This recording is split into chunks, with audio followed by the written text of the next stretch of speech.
Hello मित्रों। आज मेरी इच्छा हुई कि आप लोगों को निबंध कैसे लिखा जाए इस पर कुछ बात बताने की। मित्रों, मैं जब भी मेंस एग्जाम दिया हूँ, निबंध में मेरे हमेशा अच्छे ही नंबर आए हैं। तो कुछ मित्रों ने मुझसे कहा कि गुरुजी, आप लोग मुझे गुरुजी के ही नाम से जानते हैं, गुरुजी आप जो है बच्चे मेंस में निबंध कैसे लिखें इसके बारे में जो है आप थोड़ा सा जानकारी दे दें। तो मित्रों, मैं बहुत तो नहीं, लेकिन मैं आप लोगों को थोड़ा सा प्रस्तावना जरूर बताऊंगा। प्रोफार्मा है, एक प्रकार से समझ लीजिए कि निबंध कैसे लिखा जाए तो निबंध में नंबर अच्छे आते हैं। देखिए मित्रों, किसी भी निबंध को लिखने के पहले उसका जो शुरू का 2-4 लाइन होता है वह इस ढंग से लिखा जाए कि ताकि एग्जामिनर देखते ही यह समझ जाए कि आपको निबंध समझ में आ गया। पहले तो आपको निबंध समझ में आना चाहिए, क्योंकि निबंध आजकल बहुत स्तरीय आ रहे हैं, सूक्ति टाइप निबंध आ रहे हैं,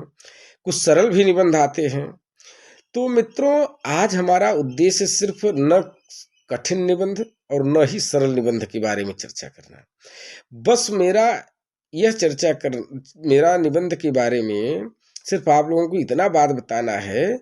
कि जब आप निबंध लिखें तो इस ढंग से लिखें कि एग्जामिनर देखते ही उसको प्रभावित हो जाए। तब उसके लिए कुछ महत्वपूर्ण बिंदुओं की जरूरत होती है। जैसे आप जो प्रस्तावना लिखा जाता है तो उस प्रस्तावना में ही आप ऐसे सेंटेंस डालें, ऐसे शब्द डालें कि एग्जामिनर देखते ही जो है वह समझ जाए कि लड़के को निबंध समझ में आ गया। अब देखिए, जैसे मैंने आज बहुत छोटे स्तर पर उदाहरण दूंगा मित्रों, फिर जैसे जैसे समय फिर आगे जरूरत पड़ेगी तो मैं बड़े बड़े निबंधों का जो कठिन कठिन टाइप निबंध है उन पर भी आप लोगों से डिस्कशन करूंगा। जैसे मान लीजिए आप एग्जाम में गए और आ गया निबंध लिखने के लिए पर्यावरण प्रदूषण पर, तो आप इसे कैसे लिखेंगे? तो मित्रों, से पर्यावरण प्रदूषण पे ही निबंध आ गया तो इसका आप शुरू का पॉइंट ऐसा लिखिए कि देखते ही एग्जामिनर जो है समझ जाए कि लड़के के अंदर डेप्थ है, गहराई है, इसके पास नॉलेज है। अब जैसे देखिए, पर्यावरण प्रदूषण जब निबंध आ जाए, देखो मुझे लिखना हो तो मैं कैसे लिखूं। मेरा निबंध में मित्रों हमेशा ही अच्छे नंबर आए हैं जो है, इसलिए मैं आप लोगों को भी सुझाव दे रहा हूँ। तो आप देखिए, इसको ऐसे लिखें, जैसे आप लिखें कि जिस प्रकार एक माँ अपने बच्चे को गोद में लेकर आश्वस्त हो जाती है, ठीक उसी प्रकार इस प्रकृति ने जब मानव को पर्यावरण दिया तो वह भी आश्वस्त हो गया। लेकिन मानव ने अपनी अविवेकी गतिविधियों के कारण इस पर्यावरण को इतनी क्षति पहुंचाई कि आज ये अपने स्थायित्व की भीख मांगती नजर आ रही है।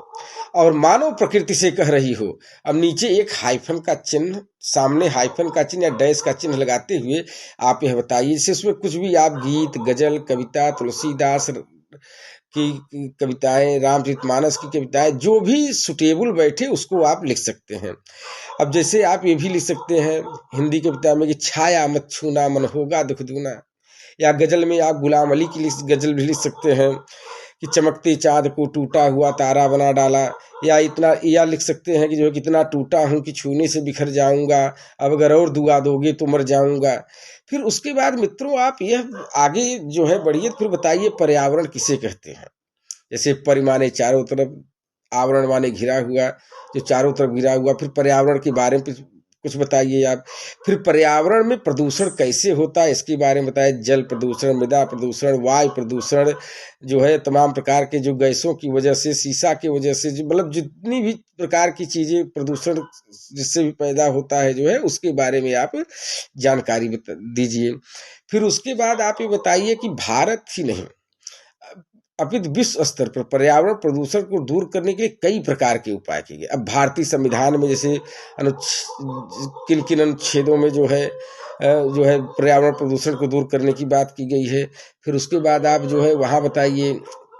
क्या कहते हैं कि विश्व स्तर पर इसके कितने प्रयास किए गए, पिछली सरकारों ने पर्यावरण प्रदूषण को दूर करने के लिए कितना उपाय किया, वर्तमान सरकार कितने पर्यावरण प्रदूषण को दूर करने के लिए कौन कौन से उपाय कर रही है। फिर उसके बाद आप बताइए मित्रों जो है कि इसके लिए जो है भारत ही नहीं विश्व स्तर पर कितने प्रकार के संगोष्ठों सम्मेलनों का आयोजन हुआ। फिर बताइए जो है थोड़ा सा निगेटिव पॉइंट भी आप दिखा सकते हैं कि भारत ही नहीं विश्व स्तर पर पर्यावरण प्रदूषण दूर करने के लिए कई संगोष्ठों एवं सम्मेलनों का आयोजन हुआ, जो कुल मिलाकर बिना राम के रामलीला सिद्ध हुई, जिनको मैं गजल की इन पंक्तियों के माध्यम से व्यक्त करना चाहता हूँ, या गीत की जो भी आपको गीत कविता गजल याद हो लिख सकते हैं। जैसे आप इसमें गुलाम अली की गजल भी लिख सकते हैं कि जैसे अब निबंध शब्द के कार्डिंग, जो पैराग्राफ के कार्डिंग आपको लिखना है, जैसे आप यहाँ लिखिए जो है कि जैसे बिना राम के रामलीला सिद्ध हुई, जैसे आपने बताया कि मतलब पर्यावरण प्रदूषण बढ़ने की बजाय घटने की बजाय बढ़ते ही जा रहे हैं, तो फिर उस पर एक उदाहरण दे दीजिए आप, जैसे गीत गजल जो भी आप समझ, जैसे ये भी आप लिख सकते हैं गुलाम अली गजल की, इतना टूटा हूँ कि छूने से बिखर जाऊंगा, अब अगर और दुआ दोगे तो मर जाऊंगा। अभी देखिए ये गजल इस पर इसलिए फिट बैठ रहा है कि मतलब इतना टूटा हूँ कि छूने से बिखर जाऊंगा, अब अगर और दुआ दोगे तो मर जाऊंगा, माने कि एक तो मतलब कि पर्यावरण प्रदूषण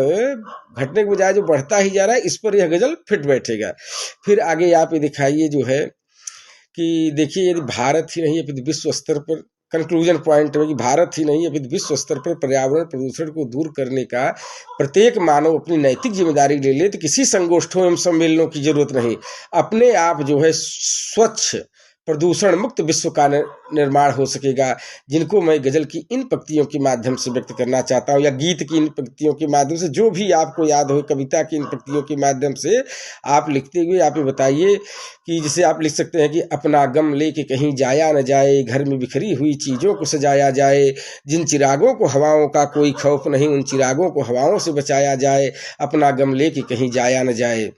तो फिर लिखिए नीचे, अर्थात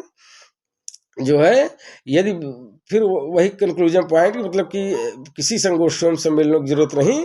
अगर हम लोग जो है प्रत्येक मानव प्रत्येक व्यक्ति अपना ऐसी नैतिक जिम्मेदारी समझ लें, तो अपने आप स्वच्छ पर्यावरण मुक्त विश्व का निर्माण, स्वच्छ पर्यावरण प्रदूषण मुक्त विश्व का निर्माण हो पाएगा। तो मित्रों ये मैंने आपको एक प्रोफार्मा बताया, आगे मैं और बता, जैसे आज आप किसान पे ही निबंध लिखने को आ जाए,